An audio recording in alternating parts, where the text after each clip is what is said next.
कृष्णाय वासुदेवाय हरये परमात्मने प्रणतः क्लेशनाशाय गोविन्दाय नमो नमः। जय श्री कृष्ण। राधे राधे।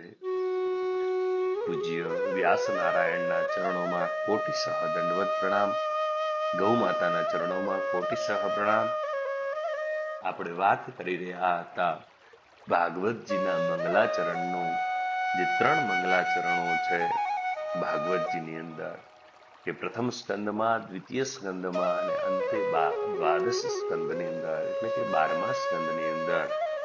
તો એનું આગળ જોઈએ કે ભાગવતનું ફળ છે નિષ્કામ ભક્તિ। નિષ્કામ ભક્તિથી ભગવાન પ્રસન્ન થાય છે। ગોપીઓની જેમ નિષ્કામ ભક્તિ કેળવો, ભક્તિથી મુક્તિ મળે છે। ભક્તિ વિના જ્ઞાન વૈરાગ્ય ન મળે। જ્ઞાન વગરની ભક્તિ આંધળી છે, તમે ભક્તિ વગરનું જ્ઞાન પાંગળું છે। ભાગવતનો મુખ્ય વિષય છે નિષ્કામ ભક્તિ। ભાગવત સર્વ માટે છે, જ્યારે વેદાંતનો અધિકાર સર્વને આપતો નથી। વેદાંત જેણે બ્રહ્મને જાણવો છે તેના માટે છે, જ્યારે ભાગવત તો સર્વ માટે છે। છતાં શ્રોતાજનો માટે કહેવાયું છે કે નિર્મત્સરાણામ, કે નિર્મત્સર હોવો જોઈએ, કે નિર્મત્સર થઈને કથા સાંભળવી। જેનામાં અભિમાન આવે એ ક્યારે કથા સાંભળી શકતો નથી। અભિમાન બધાને પજવે છે, જ્ઞાની તેમજ યોગીઓને પણ અભિમાન પજવે છે। એ મત્સર એ મોટો શત્રુ છે, કે અભિમાન એ મોટો શત્રુ છે। તેથી કહેવામાં આવ્યું છે કે શ્રોતાજનોએ નિર્મત્સર થઈને કથા સાંભળવી જોઈએ। એટલા માટે ચાંગદેવ અને જ્ઞાનેશ્વરનું દૃષ્ટાંત છે। જ્ઞાનેશ્વરની કીર્તિ સાંભળી ચાંગદેવને અભિમાન થયું। ચાંગદેવે પોતે પ્રાપ્ત કરેલ યોગ સિદ્ધિના બળે 14 વાર મૃત્યુને પાછું ઠેલ્યું હતું અને 1400 વર્ષ જીવ્યા હતા। તેઓ સિદ્ધિઓના મોહમાં ફસાયેલા હતા। તેમણે પ્રતિષ્ઠાનો મોહ હતો। તેમણે જ્ઞાનેશ્વરની કીર્તિ સાંભળી, તેમની ઉપર પત્ર લખવા બેઠા। પત્રમાં જ્ઞાનેશ્વર માટે શું સંબોધન કરવું પ્રશ્ન થયો છે કે જ્ઞાનેશ્વર ઉંમરમાં પોતાનાથી નાના હતા, એટલે પૂજ્ય તો કેમ લખાય? તેમજ આવા મહાજ્ઞાની પુરુષને ચિરંજીવી એમ પણ લખાય નહીં। આ ભાંજગઢમાં પત્રની શરૂઆત કરી શક્યા નહીં, તેથી તેમણે કોરો પત્ર જ્ઞાનદેવ ઉપર મોકલ્યો। સંતો સંતોની ભાષા જાણી શકે છે, સંતો કોરા કાગળ પણ વાંચી શકે છે। જ્ઞાનદેવે કોરો કાગળ વાંચ્યો। મુક્તાબાઈએ પત્રનો જવાબ લખ્યો છે। 1400 વર્ષથી તમારી ઉંમર થઈ, કે 1400 વર્ષની તમારી ઉંમર થઈ, પણ આટલા વર્ષે પણ તું કોરો ને કોરો જ રહ્યો? પત્ર વાંચી ચાંગદેવને થયું કે હવે તો જ્ઞાનેશ્વરને મળવું જ છે। ચાંગદેવે પોતાની સિદ્ધિઓ બતાવવા માટે તેમણે વાઘ ઉપર સવારી કરી અને સર્પની લગામ બનાવી। આમ તેઓ જ્ઞાનદેવને મળવા ઉપડ્યા છે। જ્ઞાનદેવને ખબર પડી કે ચાંગદેવ વાઘ પર સવારી કરી તેમને મળવા આવે છે। જ્ઞાનદેવને થયું કે આ ડોસાને પોતાની સિદ્ધિનું ખૂબ જ અભિમાન છે, એટલે જ તેમણે પોતાના લખેલા પત્રમાં સંબોધન ન લખ્યું હતું। જ્ઞાનદેવે તેમને બોધપાઠ આપવાનું વિચાર્યું। તેમણે વિચાર કર્યો કે સંત મળવા આવે ત્યારે તેનું સ્વાગત કરવા માટે જવું જોઈએ। તે વખતે જ્ઞાનદેવ પથ્થરના ઓટલા પર બેઠા હતા। તેમણે ઓટલાને ચાલવાનું કહ્યું। પથ્થરનો ઓટલો ચાલવા લાગ્યો। ઓટલાને સામેથી ચાલતો આવતો જોઈ ચાંગદેવનું અભિમાન ઓગળી ગયું છે। તેમને થયું મેં તો હિંસક પશુઓને વશ કર્યા છે, જ્યારે જ્ઞાનદેવે તો જડ ચેતન બનાવી દીધા છે। તેઓ બંનેનો મેળાપ થયો। ચાંગદેવ જ્ઞાનદેવના શિષ્ય બન્યા છે। એવું કહેવાય કે હઠયોગથી મનને વશ કરવા કરતા પ્રેમથી મનને વશ કરવું ઉત્તમ છે।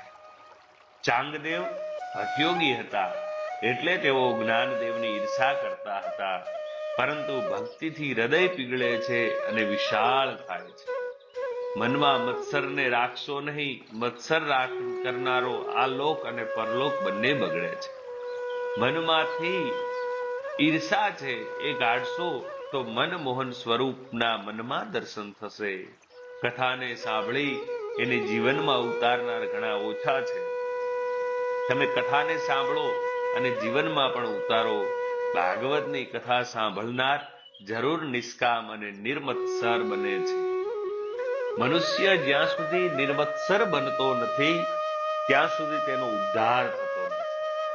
તમે કોઈ જીવ પ્રત્યે કુભાવ રાખશો તો તે ઈશ્વર પ્રત્યે કુભાવ રાખવા જેવું છે. જેવી ભાવના તમે બીજા માટે રાખશો તેવી ભાવના તમે તમારા માટે થશે. અન્ય સાથે વેર કરનારો પોતા સાથે વેર કરે છે. કારણ કે સર્વના હૃદયમાં ઈશ્વર રહેલા છે. એવું ગીતાજી કહે છે કે ક્ષેત્રજ્ઞમ ચાપિમામ વૃદ્ધિ સર્વ ક્ષેત્રેષુ ભારત.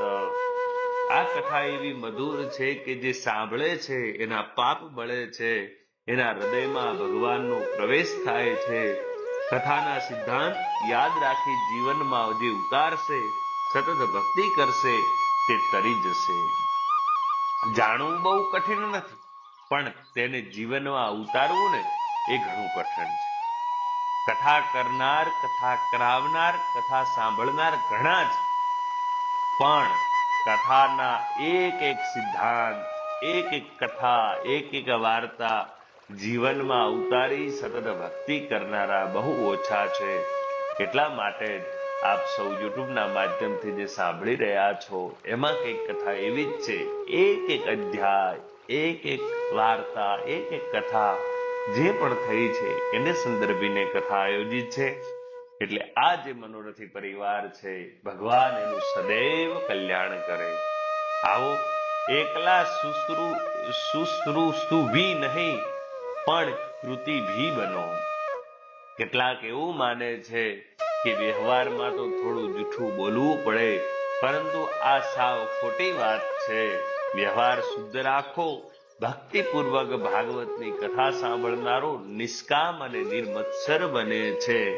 એટલે જ કહ્યું છે ભાગવતના પ્રથમ સ્કંદના પ્રથમ અધ્યાયમાં તૃતીય શ્લોક કે નિગમ કલ્પતરોર્ગલિતમ ફલમ સુખમુખાદમૃતદ્વય સંયુતમ પિબત ભાગવત રસમાલયમ મુહુરહો રસિકા ભુવિ ભાવુકાહ.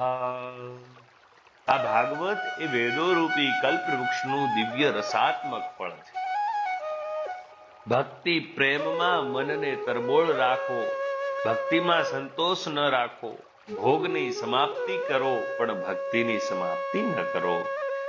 આજ સુધી મેં સર્વ પ્રકારનું સુખ અનેક વાર ભોગવ્યું પણ મનને શાંતિ મળી નથી. હવે મારે કોઈ સુખ ભોગવવું નથી. આવો મનથી નિશ્ચય કરો. વૈષ્ણવો કોઈ દિવસ ભક્તિની સમાપ્તિ કરતા નથી. ભક્તિ જીવનમાં છેલ્લા શ્વાસ સુધી કરવાની છે. નૈમિષારણ્યમાં 88,000 ઋષિઓ એકઠા થયા છે.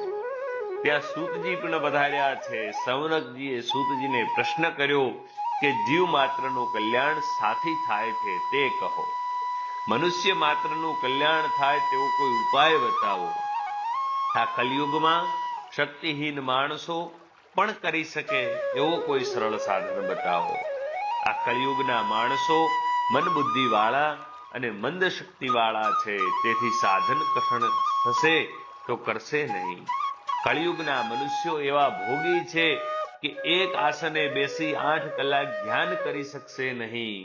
કળિયુગના માનવીઓ એવા ભોગી છે, તેથી તેને મન બુદ્ધિવાળા કયા છે.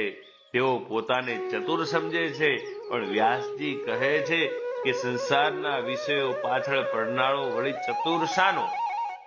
હા, તો કે આપણા પંડિતો કહે છે ઘણખરી વખત કે શતમ વિહાય ભોક્તવ્યમ સહસ્રમ સ્નાનમાચરે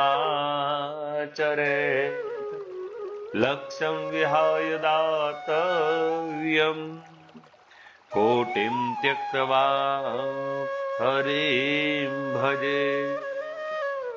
100 કામ છોડીને ભોજન કરવું, 1000 કામ છોડીને સ્નાન કરવું, લાખ કામ છોડીને દાન કરવું અને કરોડ કામ છોડી અને પ્રભુનું સ્મરણ કરવું, ધ્યાન કરવું, સેવા કરવી.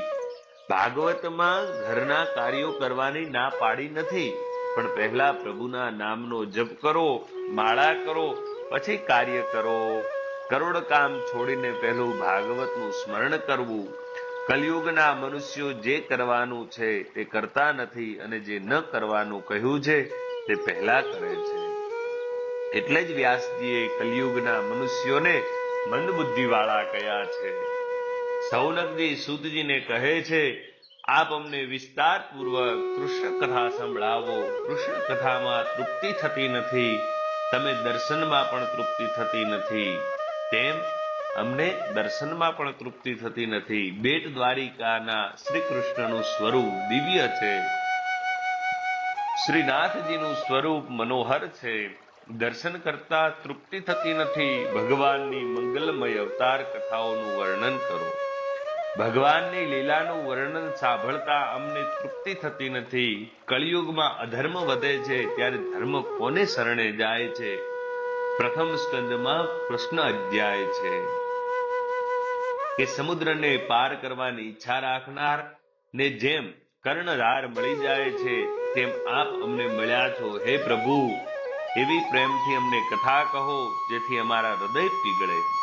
પ્રભુની કૃપાથી આપ અમને મળ્યા છો. પરમાત્માના દર્શનથી આતુરતા વિના કદી સંત મળતા નથી. જીવને પરમાત્માને મળવાની આતુરતા જાગે ત્યારે જ પ્રભુ કૃપાથી સંત મળે છે. સ્વાદ ભોજનમાં નહીં પણ ભૂખમાં છે. મનુષ્યને પરમાત્માને મળવાની ભૂખ જાગે ત્યારે સંત મળે છે અને ભૂખ ન જાગે તો સંત મળે નહીં.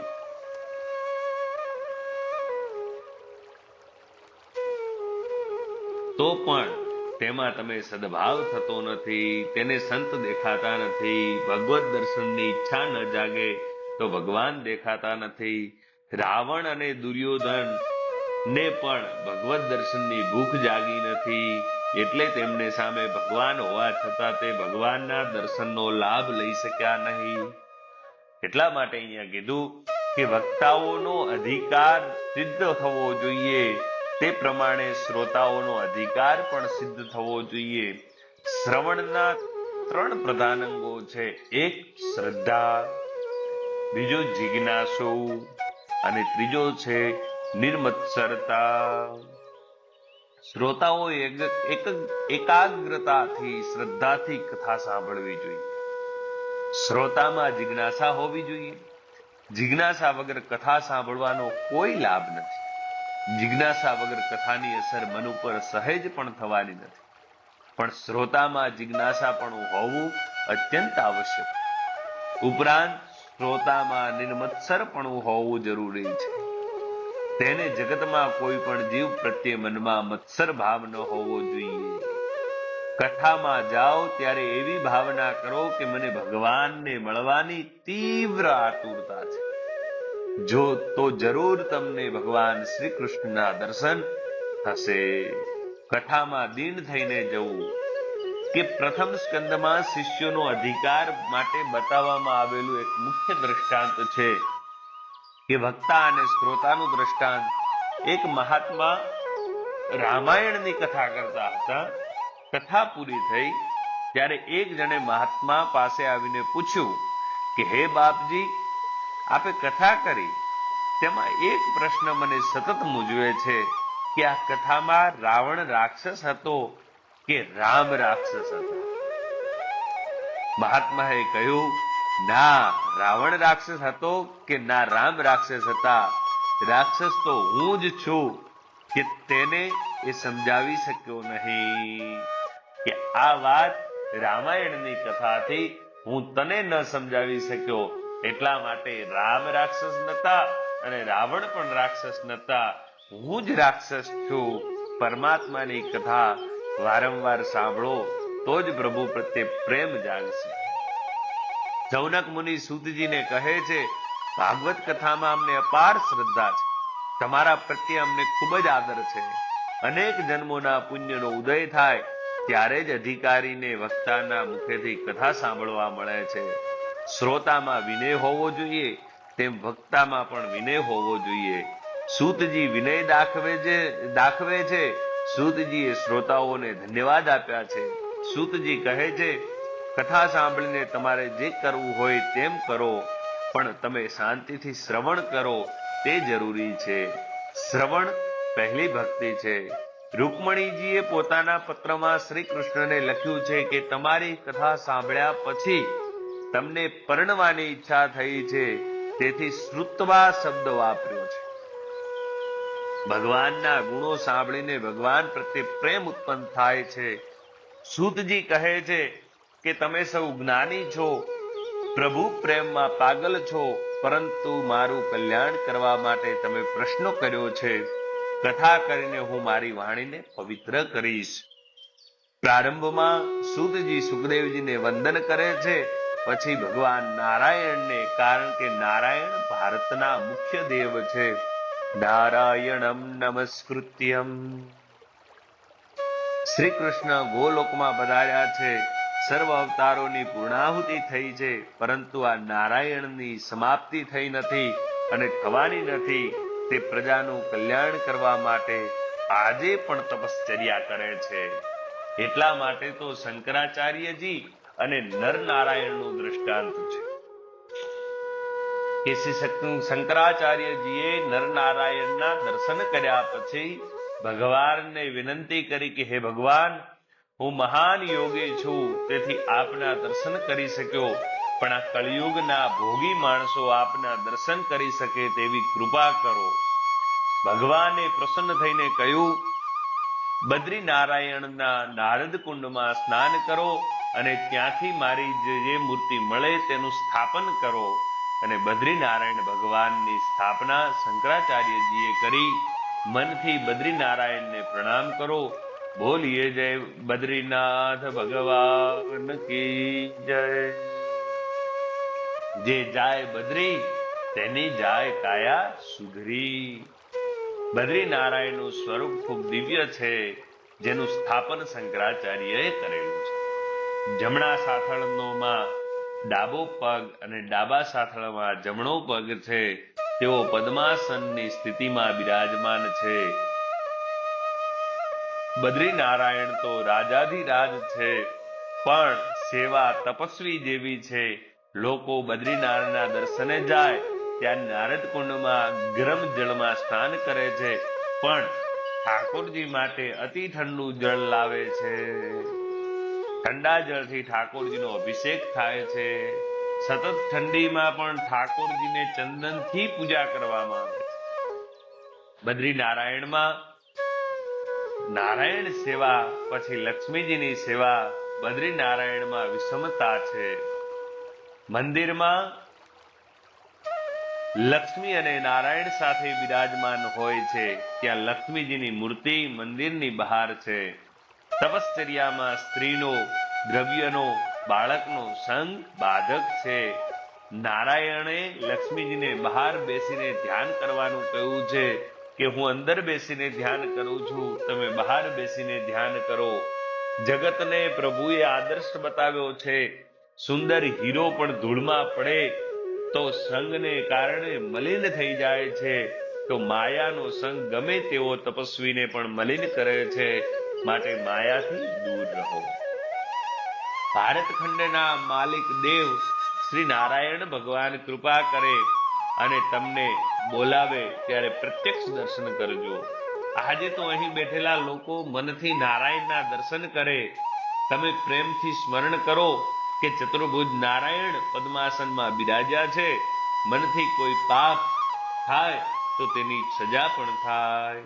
મનથી કોઈ ઈશ્વરના દર્શન કરે, મનથી ઠાકોરજીના થાય, મનથી ઠાકોરજીના ચરણમાં તુલસી અર્પણ કરે, મનથી ભોગ ધરે, માનસી સેવા કરે તો તેનું પણ ફળ છે. એક દ્રષ્ટાંત સુંદર મજાનું આપે કે પૂજારી અને યાત્રિકોનું દ્રષ્ટાંત. એકવાર બદ્રીનારાયણમાં દર્શનાર્થે આવેલા એક ભક્તે પૂજારીએ પ્રશ્ન કર્યો કે આવી સતત ઠંડીમાં તમે ઠાકોરજીને ચંદનનો લોપ કેમ કરો છો? ઠાકોરજીને શરદી થઈ જશે. પૂજારી ચતુર હતો. તેણે કહ્યું કે અમારા ઠાકોરજી ખૂબ તપશ્ચર્યા કરે છે, તપ કરવાથી તેમની શક્તિ ખૂબ વધે છે અને શક્તિથી શરીરમાં ગરમી ખૂબ વધી જાય છે અને આ ગરમીને શાંત કરવા માટે, શીતળતા લાવવા માટે ચંદનની અર્ચા કરવામાં આવે છે. દેહને સજાવવાને કે શૃંગાર કરવાને બદલે ઠાકોરજીને શૃંગાર કરજો. ધંધા રોજગારીમાંથી 10મો ભાગ કાઢી તે પૈસો ધર્મ કાર્યમાં વાપરજો. ધનનો દુરુપયોગ થાય તો ધનનું પણ ઝેર બને છે. સૂતજી સરસ્વતીને વ્યાસજીને વંદન કરીને કહે છે, પછી કથાનો આરંભ કરે છે. સ વૈ પુંસામ પરો ધર્મો યતો ભક્તિરધોક્ષજે. કે જેનાથી ભગવાન શ્રી કૃષ્ણમાં ભક્તિ થાય તે ધર્મ છે. ભક્તિ પણ એવી કે કોઈ પણ કામના વગરની નિત્ય નિરંતર. આથી ભક્તિથી હૃદય આનંદ રૂપ પરમાત્માની પ્રાપ્તિ કરી ધન્ય થઈ જાય છે. સૂતજી કહે છે કે જીવ એ અંશ છે અને પરમાત્મા અંશી છે. અંશીથી અંશ છૂટો પડ્યો એટલે તે દુઃખી થયો. જ્યારે અંશ અંશીમાં ભળી જાય એટલે ઈશ્વરમાં પરમાત્મામાં મળી જાય તો જીવ કૃતાર્થ થઈ જશે. જેમ ટીપું સમુદ્રમાં ભળી જતા ટીપું રહેતું નથી પણ સમુદ્ર બની જાય છે, તેમ ભગવાન તો કહે છે કે મમૈવાંશો જીવ લોકે જીવભૂત સનાતન. તું મારો જ અંશ છે. તું મને મળીને કૃતાર્થ થઈશ. નર અને નારાયણનો જ અંશ છે. અંશ અંશીને ના મળે ત્યાં સુધી તેને શાંતિ મળતી નથી. સૂતજી કહે છે, મારે પરમાત્માનો આશ્રય કરી તેની સાથે એક થવું છે. કોઈ પણ રીતે ઈશ્વર સાથે એક થવાની જરૂર છે. જ્ઞાનીઓ જ્ઞાનથી અભેદ સિદ્ધ કરે છે. વૈષ્ણવ મહાત્માઓ પ્રેમથી અદ્વૈત સિદ્ધ કરે છે. તાત્વિક રીતે જોઈએ તો ગોપી અને કૃષ્ણ એક જ છે. જીવ ઈશ્વરથી વિખૂટો કેમ પડ્યો, ક્યારે પડ્યો તે ચર્ચા કરવાની જરૂર નથી, પણ જીવને પરમાત્માનો વિયોગ થયો છે તે જ સત્ય છે. ધોતિયાને ડાઘ પડ્યો હોય તો તે કેમ પડ્યો, ક્યારે પડ્યો તેની માથાકૂટ કર્યા વગર ધોતિયાનો ડાઘ દૂર કેમ કરીએ એ પ્રયત્ન કરવો જોઈએ. તે પ્રમાણે આ વિયોગ ક્યારથી થયો, કેમ થયો તેની ચિંતા કર્યા વગર, એની વિચાર કર્યા વગર આ જીવ ઈશ્વરને મળવા માટે તે પ્રયત્ન કરે તે જ ઉત્તમ છે. વાસુદેવે ભગવતી ભક્તિ યોગ પ્રયોજિત જનયત્યાસુ વૈરાગ્યમ જ્ઞાનમ યત્તદહિતુકમ. શ્રી ભગવાન કૃષ્ણનું ધ્યાન કરો, પ્રેમથી શ્રી કૃષ્ણની સેવા કરો, શ્રી કૃષ્ણના નામનો જપ કરતા તન્મય બનો. તમને જરૂર પરમાત્માના દર્શન થશે તો જ કલ્યાણ થાય છે. જીવ ભાગ્યશાળી ત્યારે જ બને જ્યારે નિર્ભય બને છે. જેને માથે કાળનો ભય નથી, મૃત્યુનો ભય નથી, તે જ ભાગ્યશાળી છે. ધ્રુવને, વ્રજ ભક્તોને, પાંડવોને ધન્ય છે કે જેમને કાળ આધીન હતો. ઈશ્વર આપણી પાસે અપેક્ષા રાખે છે કે મનુષ્યને મન બુદ્ધિ આપી તેણે તેનો શો ઉપયોગ કર્યો. મૃત્યુ એટલે આખી જિંદગીનો હિસાબ આપવાનો દિવસ. પ્રભુના દરબારમાં જીવાત્મા કરેલા પાપ અને પુણ્યનો હિસાબ માંગવામાં આવશે. હિસાબ ચોખ્ખો હશે એને ડરવાનું કોઈ કારણ નથી. શું તમારા જીવનો હિસાબ ચોખ્ખો છે ખરો? જીવને હિસાબ આપતા બીક લાગે છે ત્યારે આ તો આખા જીવનનો હિસાબ છે. આ હિસાબ પરમાત્મા માંગશે ત્યારે શી દશા થશે? જીવને મૃત્યુની બીક છે ત્યાં સુધી શાંતિ નથી. ઉપનિષદ કહે છે કે જીવ અને ઈશ્વર પાસે પાસે બેઠા છે, છતાં જીવ ઈશ્વરને ઓળખી શકતો નથી. જો જીવ બહિર્મુખને બદલે અંતર્મુખ બને તો તે અંતર્યામીને ઓળખી શકશે. એટલા માટે તો એક પારસમણીનું દૃષ્ટાંત આપવામાં આવે. એક માણસને જાણવા મળ્યું કે ગંગા કિનારે રહેતા સંત પાસે પારસમણી છે. અને તે માણસ પારસમણી મેળવવા માટે સંતની પાસે ગયો અને તેની ખૂબ સેવા ચાકરી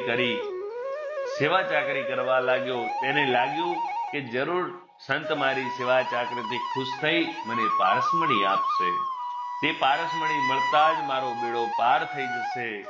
માણસ સંતોની સેવા પણ સ્વાર્થ માટે જ કરે છે, પ્રેમ માટે કરતા નથી. સંતને થયું કે આ માણસ મારી સેવા પારસમણી માટે કરે છે, લાવ હું એને પારસમણી આપી દઉં, જેથી તે પણ મુક્ત અને હું પણ મુક્ત. કહેવાય ને કે સંતોને એવી જ અભિલાષા હોય છે, જેથી મુક્ત થાય અને હું પણ મુક્ત થાઉં. આમ વિચારી સંતે તે માણસને કહ્યું, હું તારી સેવા ચાકરીથી ખૂબ ખુશ થયો છું. હું ગંગા સ્નાન કરીને આવું પછી તને મારી પાસે રહેલો પારસમણી આપીશ. પેલો માણસ તો પારસમણીનું નામ સાંભળી ખૂબ ખુશ થયો. સંત ગંગા સ્નાન કરવા માટે ગયા. પેલા માણસની ધીરજ ન રહી. તે પારસમણીને શોધવા આખી ઝૂંપડી ફેદી વળ્યો, પણ પારસમણી હાથ ન લાગ્યો. એટલામાં સંત આવી ગયા. તેમણે કહ્યું, અરે ભલા માણસ, તું આટલી ધીરજ પણ ન રાખી શક્યો?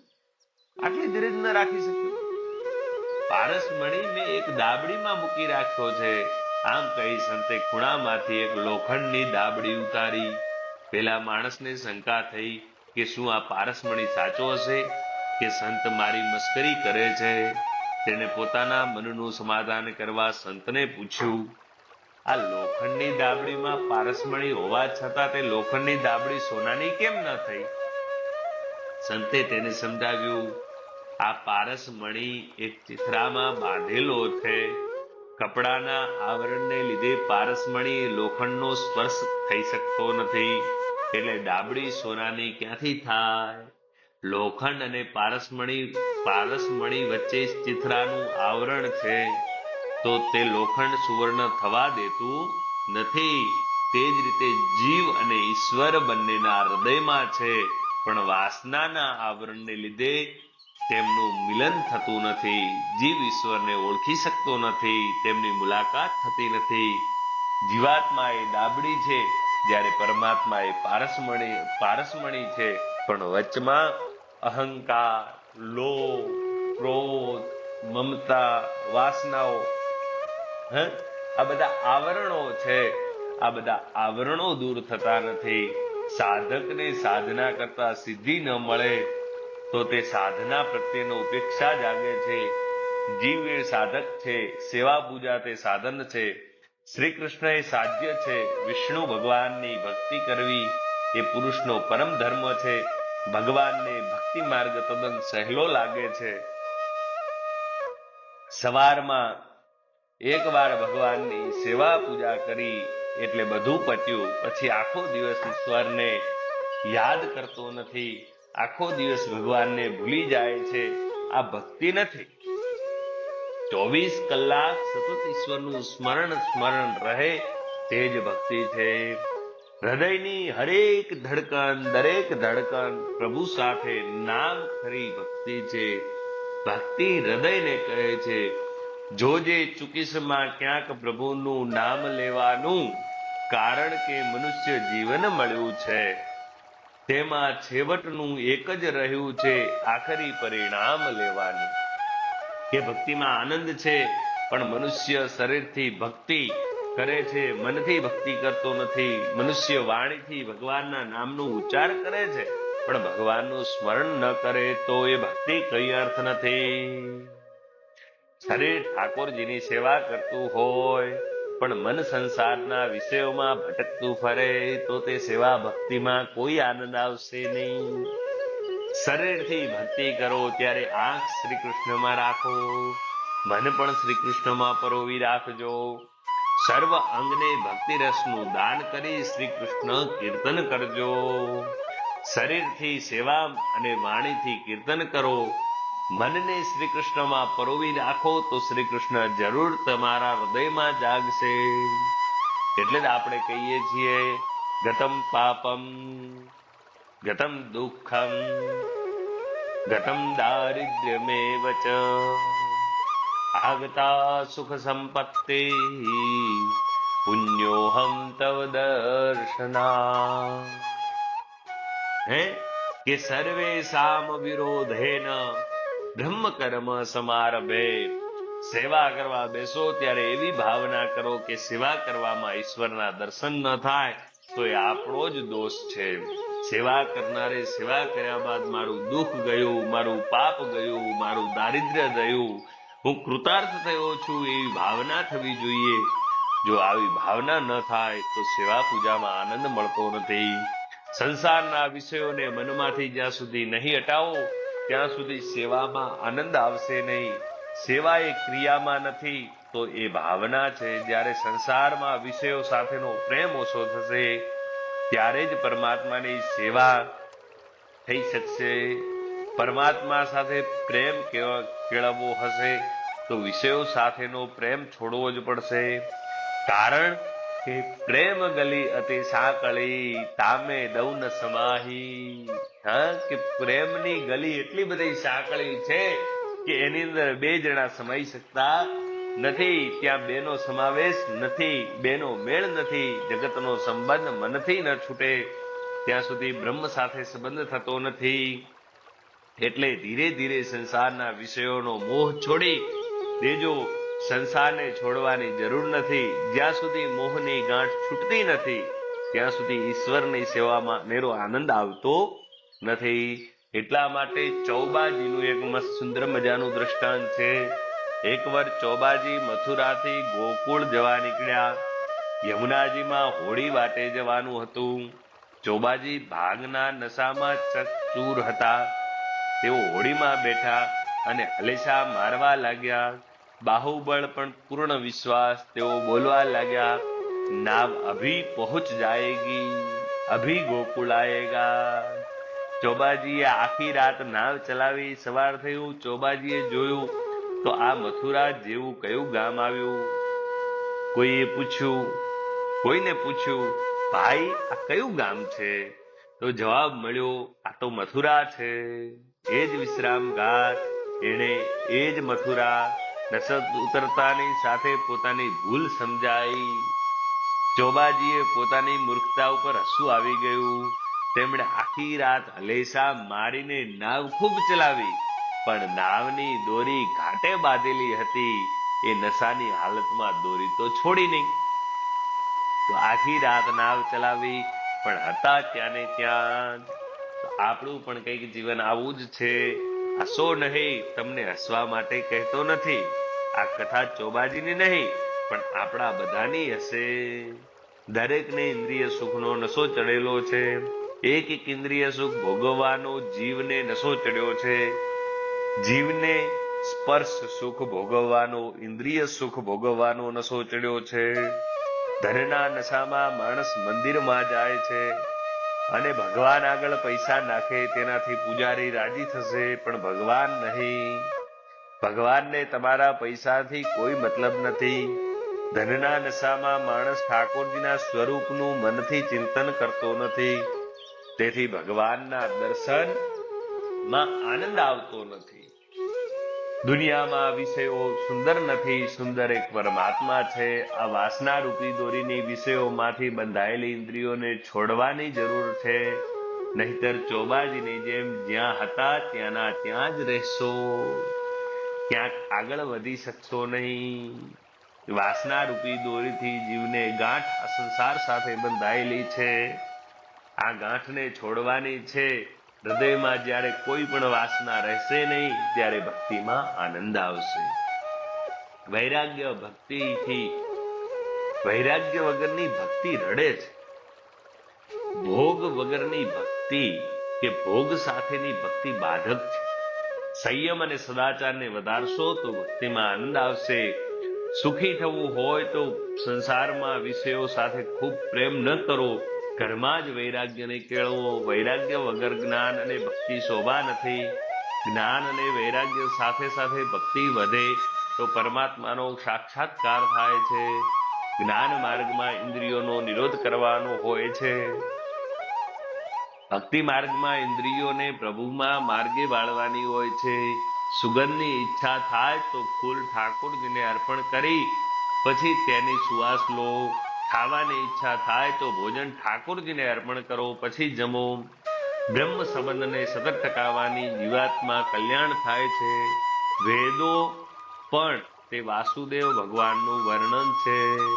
ઉત્તમમાં ઉત્તમ તત્વ અદ્વૈત તત્વ, જેને શ્રી કૃષ્ણ કહે છે. લૌકિક વ્યવહારમાં જ્ઞાનમાં દ્વૈત છે, પરંતુ ઈશ્વરનું સ્વરૂપ સંબંધ જ્ઞાનમાં અદ્વૈત છે. વ્યવહારમાં સ્વરૂપનું જ્ઞાન દ્વૈત ભાવથી ભરેલું છે, જ્યારે પરમાત્માનું સ્વરૂપ જ્ઞાન અદ્વૈત ભાવથી ભરેલું છે. વ્યવહારના જ્ઞાનમાં જ્ઞાતા જ્ઞેય અલગ છે. પરમાત્માનું જ્ઞાન એટલે જ્ઞાતા અને જ્ઞેય એક બને છે. સેવા સ્મરણ કરતા તન્મયતા થાય છે. ઈશ્વરનો અપરોક્ષ સાક્ષાત્કાર થાય. તેથી તે જીવ ઈશ્વરમાં મળી જાય છે. પછી તે જ ઈશ્વર આપણને ભગવાન પોતાના ગણે છે. હું ઈશ્વરને જાણું છું અને એમ પણ નથી કહી શકતો કે હું ઈશ્વરને જાણતો નથી. ગોપી સર્વમાં શ્રી કૃષ્ણને નિહાળી જીવ ભાવ ભૂલી ગઈ હતી. એટલા માટે કે જે कि लाली मेरे लाल की सब जग रही समाई, लाली देखन में गई मैं भी हो गई लाल. કે શ્રુતિ વર્ણન કરે કે ત્યાં હું અને તું રહેતું નથી, જગત રહેતું નથી, વૃત્તિમાં બ્રહ્માકાર થાય છે. શ્રી કૃષ્ણના સ્વરૂપનું જેને બરાબર જ્ઞાન થાય છે તે જીવ ઈશ્વરથી જુદો રહી શકતો નથી. સર્વમાં ઈશ્વરને જોનારો પોતે પણ ઈશ્વર બને છે. જીવનો જીવ ભાવ ન જાય ત્યાં સુધી અપરોક્ષ ભાવ ન થાય. આ પ્રમાણે અદ્વૈતનું જ્ઞાન બતાવ્યું છે. જીવ અને બ્રહ્મનું અદ્વૈત સિદ્ધ થાય તે પહેલા શિષ્ય અને ગુરુ અદ્વૈત થવું જોઈએ. શરીરથી નહીં પણ મનથી એક થવું જોઈએ. શુદ્ધ બ્રહ્મ માયામાં સંસર્ગમાં વિના અવતાર લઈ શકે નહીં. 100 ટચનું સોનું એટલું બધું પાતળું હોય કે તેના દાગીનાનો ઘાટ ઘડી શકાય નહીં. ઘાટ ઘડવા માટે તેમાં બીજી ધાતુ ઉમેરવી પડે. તે રીતે પરમાત્મા પણ માયાનો આશ્રય કરી પ્રગટ થાય છે. માયા ઈશ્વરને નહીં પણ જીવને બાધક થાય છે. યોગીઓ જેને પરમાત્મા કહે છે તે પરમાત્મા જેને મળે તેનું જીવન કૃતાર્થ થાય છે. ભગવાન પ્રત્યે પ્રેમ વધારવામાં ભગવાન અવતારોની કથા સાંભળો. પરમાત્માના 24 અવતારો ગયા છે. આગળ આવે કે ભગવાનના ધર્મો જીવમાં ઉતરી આવે તો અવતાર ધર્મનું સ્થાપન કરવા, જીવો ઉદ્ધાર કરવા પરમાત્મા અવતાર ધારણ કરે. માનવ શરીર એક ઘર છે. પરમાત્માનો અવતાર તમારા ઘરમાં એટલે કે તમારા શરીરમાં થવો જોઈએ, ખાલી ને ખાલી મંદિરમાં નહીં. પરમાત્મા શબ્દમાંથી જ પરમાત્માના 24 અવતાર નીકળે છે. જેવી રીતે કે આપણે ગણતરી કરીએ તો કે પ એટલે 5, ર એટલે 2, મા એટલે 4 ને અડધો, મા એટલે 4 ને અડધો, તમા ત અડધો છે એટલે 8 બને, અને મા પાછો આવ્યો એટલે 4 ને અડધો, એટલે એમ કરીને 4 ને 2 7 ને 4 11, 11 ને 8 19, 19 ને 4 23, અને અડધો અડધો મલાવીને 24 થાય કુલ સરવાળો. એટલે ભગવાનના 24 અવતારોની વાત કરી છે. ભગવાનના અવતારોની કથા સાંભળવાથી જીવન સુધરે છે. અહીંયા આટલા સુધી આપણે મંગલાચરણ સાંભળ્યું. તમે વિચાર કરો કે ડોંગરેજી મહારાજ એક એક શબ્દ ઉપર કેટલો વિચાર કરતા હશે, કેટલો વિમર્શ કર્યો હશે કે મંગલાચરણ સુધી જ આપણને આજે 4 દિવસ થયા છે. આજે 5મો દિવસ પૂર્ણ થયો ત્યારે આપણે મંગલાચરણ સુધી પહોંચ્યા છીએ. તો હવે પછીનું સત્ર આપણે ભગવાનના 24 અવતારોની વાત કરશું. તો આવો આજનું સંકીર્તન ભગવાનના ચરણોમાં ધરીએ. કારણ કે જો 24 અવતારોની વાત કરવા જઈશું તો લાંબુ થશે. એટલે આગામી સત્રમાં 24 અવતારોનું વર્ણન કરીશું. અને આ જે છે મનોરથી પરિવાર, જેમને લઈ આપણને ભાગવતનું રસપાન કરવા મળી રહ્યું છે. આવો ભગવાન કૃષ્ણના ચરણારવિંદમાં આ જ્ઞાનને, આ શબ્દરૂપી ભજનને, શબ્દરૂપી જ્ઞાનને ભગવાનના ચરણોમાં અર્પણ કરીએ. જય શ્રી કૃષ્ણ. રાધે રાધે.